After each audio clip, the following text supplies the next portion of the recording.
Hey everyone, I'm Aria. I hope you're all having a lovely day. So today's speed build is my entry to the new sparked competition creature creation. So I had a couple ideas for this, but I figured I would go with something that I was, I guess, the most comfortable with. I've always loved fairies. When I was younger, I used to collect like fairy figures or fairy models or something. I used to buy them every time we went anywhere, and I'd see them in the shop, or I'd get them for my birthday or for Christmas, and it got to the point that I had so many. I had like a whole cabinet full of them, so it seemed fitting that I build something inspired by them, really, I guess. So I wanted to also try building a micro home because I've never managed to actually stick within the tile limit for those, which I think is 32 tiles, I believe, which is not very many tiles. And I used quite a lot of them on this staircase. I had already built the staircase before I decided I wanted to do a tiny home, so that was a bit kind of silly. But we manage it. We do manage it, and it's a squish house. It's very, very small. There's not very much room in there. There's a single bed, a 2-tiled bathroom, and the kitchen is not very big. It's really not very big, but it all functions, it all works, and I think it looks great. So right now we are building the house section. I've added the pool. I think I use fountain tools for the top bit, and then the pool is in the bottom section, so you can swim in that section. And then the fountain sections, I add like some sprinkler things and some other pool decorations, fountain decorations, sorry, to kind of make like a waterfall effect. I tried using the debug items from Island Living and Discover University, but when I tried to size them down, they wouldn't size down, basically, and they were huge, and I couldn't use them on this teeny tiny little 20 by 20 lot. So I kind of had to just make do with the fountain tools. So right now we are doing the floor plan. As you can see, it's very, very tiny. I placed a bed just behind that half wall there, and then in front in that corner is where the kitchen goes. So yeah, very tiny, very, very tiny. But it all functions, it all works. There's a rocking chair in there. So there is only room for one sim in this house, but I think that would work perfectly fine. Especially for kind of what I was going for. I had created a sim and put her in the spooky day fairy costume, because we don't have fairies or anything in this one, but that's okay. I made her a spellcaster, so it's kind of close. And yeah, so she likes the outdoors, she's a bit of a loner, and yeah, I don't remember what her last trait is, but I think she was like goofy or something, I don't know, but I kind of thought that she probably doesn't hang around with too many people, because she's a fairy and people like to pretend they don't exist, so that toilet I change out a bit later, because it didn't matter what I did in there, she kept on saying that she couldn't use the shower. So I changed the toilet out, work around with a few other different things, and then end up moving the shower. But I think it looks okay in the end. She can still use all of it. So right here I am using this toadstool. What is wrong with my words? Tree stump table. And there's the little rocking chair. So if you watched my last speed build, I think it was the first one that I did with the nifty knitting pack, and I really, really love it. I still haven't tried out the gameplay yet, but that's fine. I'll get to it eventually. But yeah, I do really like the build and buy items. So I tried with this little rug, I think it's from Eco Lifestyle, the kind of planty one. We changed that out a little bit later and then spend like an hour trying to choose a rug for inside. I was really trying to find one with leaves on or something very naturey, but I really struggled. So this house is an off-the-grid house, so there's candles everywhere, no electricity or anything like that.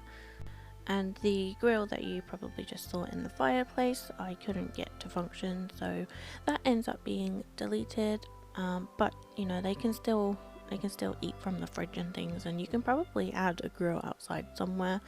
But I didn't, just because when I was playtesting it, she seemed to be able to eat perfectly fine just from other things in the fridge, like garden salad, fruit salad, that sort of thing. So I add quite a lot of seasons decorations inside.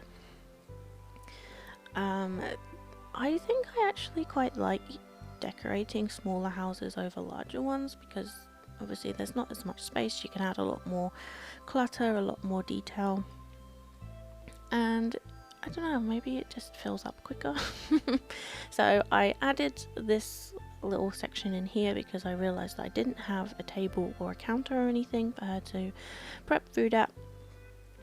So we just add this little one in here and add this lantern on because it was very dark down there. And because it doesn't clip to any of the snapping points, it is fully functional, which is perfect. So I wanted to make this house also eco-friendly, as well as being off the grid.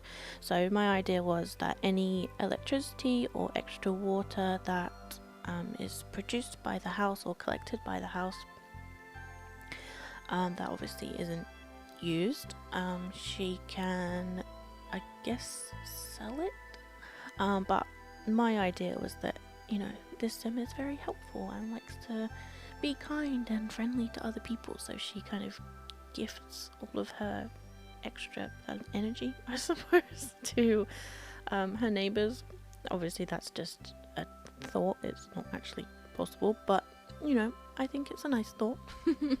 So I create a bridge which you can kind of see the steps to there, and I didn't notice that the tile count went up, and I kind of just overlooked it, I guess, for most of the build, until I go back to trying to kind of keep it as minimal in terms of space as possible, and then we change that a little bit later, and we end up using, I think, the debug, like the broken bridge, or like dock, I don't know, whatever that is, and we just used 2 tiles across there, and play tested and fully functional, which is perfect.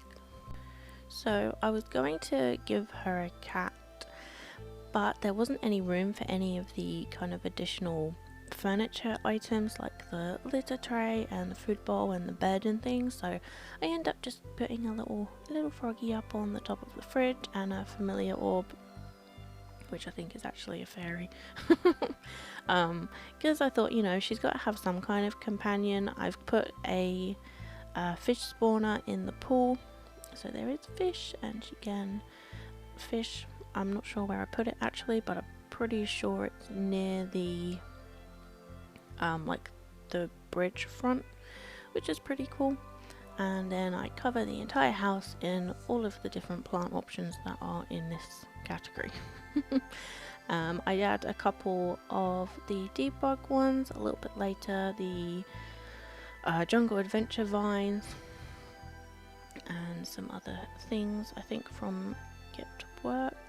They're like blue floating flowers, I don't know, but I thought they looked really cool and they kind of looked a little bit more magical. And I put some like mushrooms and toadstools around, and lots and lots of rocks. So I really wanted to use the big tree that comes with several different packs. It's a debug item. I think it comes with Outdoor Retreat, Vampires, and I think there might be a base game version. But one of them, the footprint was enormous, so if I had placed it, I would have had to use tool to lower it down, and in this challenge you aren't allowed to use tool or the red shelf, so I obviously couldn't do that. This tree here, so I kind of had to clip it off slightly off the lot a little bit, just so that it would sit flat on the ground without it kind of looking like it was floating, but I think it looks okay there. So now we are adding all of the landscaping. This was definitely my favorite part. And I wasn't really sure what water swatch to go with, so we go with this one. I think it's called like sparkly or glittery water or something, from Get Together. Personally, I don't see any sparkles, it's just a nice clear blue. But I think it looks pretty, so yeah, I like it. And yeah, here are all the flowers. I'm pretty sure actually that all of it is debug. I'm pretty sure. So these are the vines that I was talking about from Jungle Adventure. Some of them do clip inside the house slightly, but I think it just kind of works. Like nature has kind of encroached inside just a little bit, and yeah, I wanted it to look like it was just, you know, really in nature. And I think it looks really nice. I think it's really cute, and I'm very, very happy with it. I think if I were to do another one, because I think the deadline is sometime in November, maybe like the 6th of November or something. So I've definitely got time to do another one. I probably wouldn't go so cutesy. I'd probably do something a little bit scarier, but I don't know, I'm quite happy with this one. So we add all of these rocks in here, and a little bit later on I add some the steam vents, which I don't know if anyone else is experiencing this problem or whether it's just me, but none of these steam vents seem to steam. They all produce like bubbles, and I know some of them are bubbles and some of them are bubbles and steam, but there is one that is supposed to be just steam, and it's definitely not steam. It's definitely bubbles, which you may have seen in the intro. It was bubbling, which is very odd, but you know, I think it looks okay. It's not what I wanted, but it looks fine. So we are almost finished with the landscaping, and that is pretty much it. So I hope you have enjoyed this video. If you have, I'd really appreciate it if you could give it some love on the gallery, and I will see you all next time. Bye everyone.